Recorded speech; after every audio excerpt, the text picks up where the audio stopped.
Hey friends, so it's really good to see Donald Trump pushing back against the fake news media and calling out CNN specifically from his Twitter account.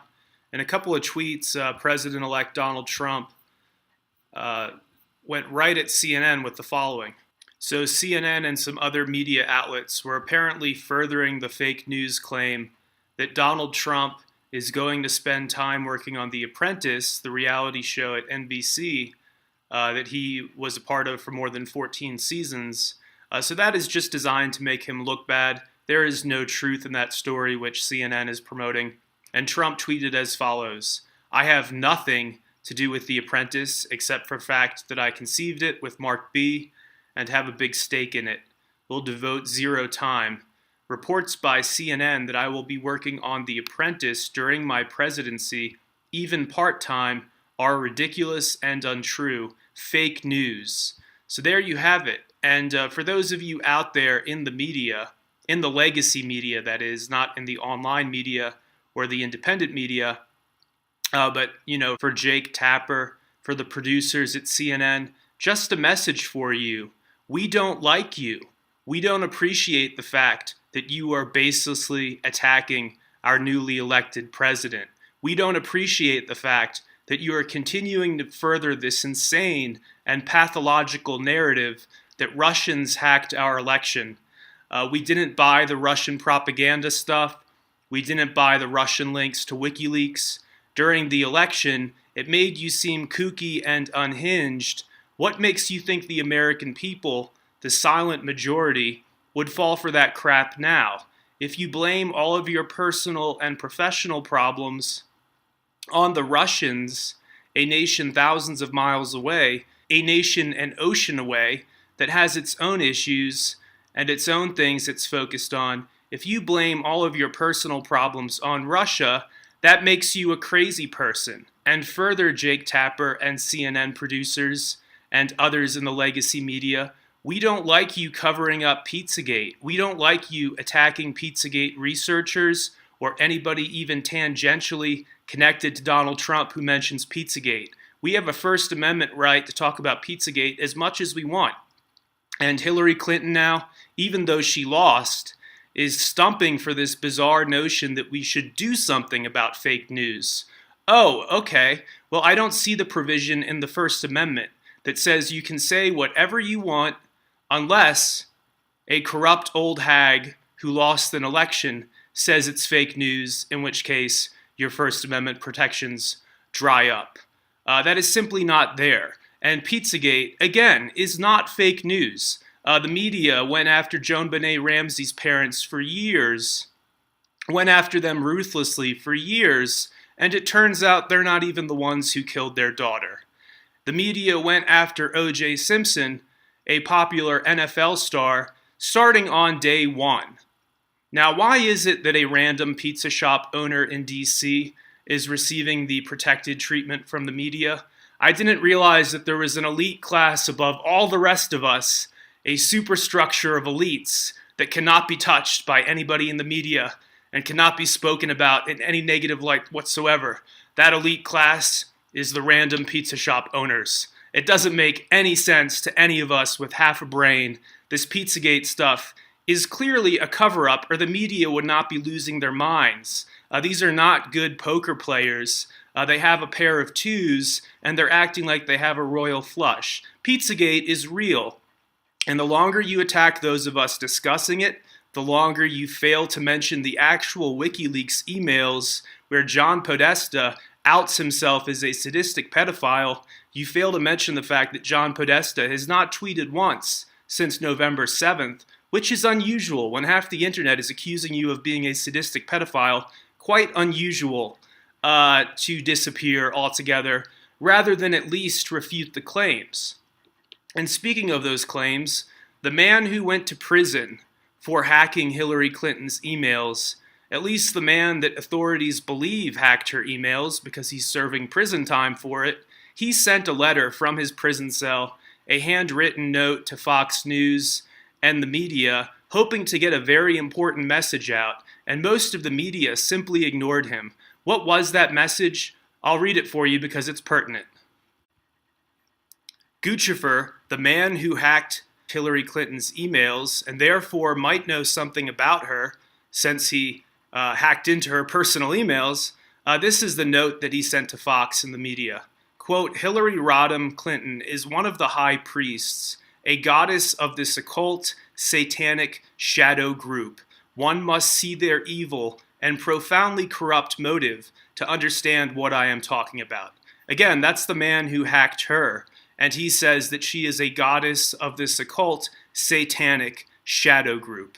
Not a random person, not a random troll, the man who actually hacked into her emails. Now, I find that to be a pertinent detail, especially when in the emails, Hillary Clinton staffers are talking about the occult god which eats babies, an occult demonic god Moloch, and they're also using, in the case of John Podesta's emails, Podesta being Hillary Clinton's campaign chairman and the former White House chief of staff under Bill Clinton, he's using a code language that researchers have identified has to do with child trafficking and young children. He's referring repeatedly to cheese pizza and hot dogs, and yet these grown men are not talking about actual pizza or hot dogs. So what are they talking about? We will not be quiet about this. And every time the mainstream media, again, I keep calling them the mainstream media, sorry, the legacy media, every time the legacy media puts out some crap, like that fake stuff about Donald Trump pursuing The Apprentice while he's president, which makes no sense whatsoever. He is now the most powerful person in the Western world, or will be so in some 40 days when he's inaugurated. Why would he be spending his time on a reality show? It's just another attempt to slander him and to make him seem not credible.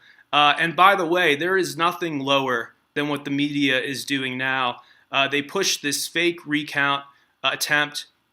They pushed that fake news story, trying to make it seem like Trump really did not win the election. 5 presidents have been elected by winning the electoral vote. And to do away with that would be to do away with our country, because that's how our country operates. 5 presidents have been decided that way. We don't decide based on the popular, we decide based on the electoral, or both candidates would have campaigned in a very different manner. So the recount attempt that the media furthered and that the media covered more than they should have because it was a scam, that is shameful and pathetic. Continuing to push this Russia narrative, that Russia is somehow responsible for hacking the election, that Russia is somehow responsible for Pizzagate emails. It is shameful and disgraceful. We're not even in a Cold War with Russia right now anymore. What makes you think that the American people will believe Russia is secretly behind all of our corruption? We need to clean house here at home, not focus on Russia. Americans aren't buying it. It's propaganda. So the mainstream media, the legacy media, whatever you want to call these losers who wear makeup and go in front of the harsh lights and lie to us on TV every day, your time is up. People are heading online. People are heading to alternative media. We don't like to be constantly lied to nonstop. It's just a torrential downpour of lies. Pizzagate is fake news, except it's not. It's the biggest scandal in U.S. history, and it's very, very real. And many people in the law enforcement and intelligence community know about it, yet not one of them will publicly disprove or disavow it. Now, isn't that interesting? That to me is a sign of something that is very real, not something that is fake. When many people in the intelligence community know about something but are not even willing to discredit it, that should definitely tell you something. So aside from that, pushing the Russian propaganda thing is shameful. Pushing 12 months of angry lies and bullshit about our new president is shameful. We're going to continue to tune you out, Jake Tapper and CNN producers, and all of you losers who continue to try to divide us. And all of you losers at organizations like Think Progress that are pushing these fake narratives, we're on to you. We don't like being fraudulently lied to on TV constantly. We're sick of it. Donald Trump won, America won, the globalists lost, and further, the globalists do appear to be tied into a super secret satanic cult that traffics and abuses young children. Since this appears to be real, nobody's going to be quiet about it. And Hillary Clinton, after her failed attempt to revise the First Amendment, after that fades from public view, I can assure you that Hillary Clinton and everybody connected to her creepy, disgusting actions will be brought to justice. Thank you for watching.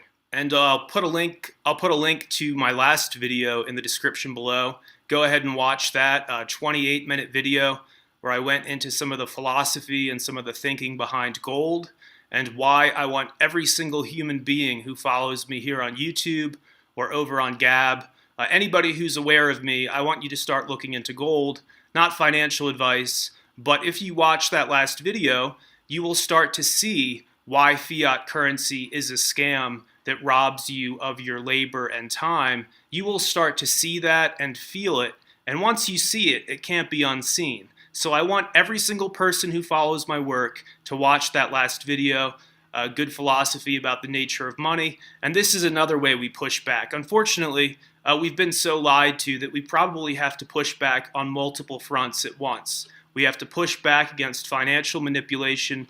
We have to push back against the legacy media that hates the American people and works for global elites and is covering up a satanic pedophile ring. It doesn't get much lower than that. It doesn't get much more dishonest than that. So we need to push back the corrupt legacy media and provide real alternatives. But at the same time, we also need to ensure that our First Amendment is protected. That means going to new platforms like Gab instead of relying on Twitter, which is continuing to censor and ban accounts supportive of Donald Trump, and continuing to ban accounts which are researching Pizzagate, which is totally disgraceful. There is, again, nothing lower than covering for a satanic pedophile ring. We will hold all of you accountable, and as a member of the media, I'm going to focus on calling out and holding accountable corrupt people in the media. You should not be covering for a pedophile ring. You should not be criticizing those of us researching it. It is pathetic. You're watching the David Seaman channel on YouTube and Vimeo. Be sure to subscribe below.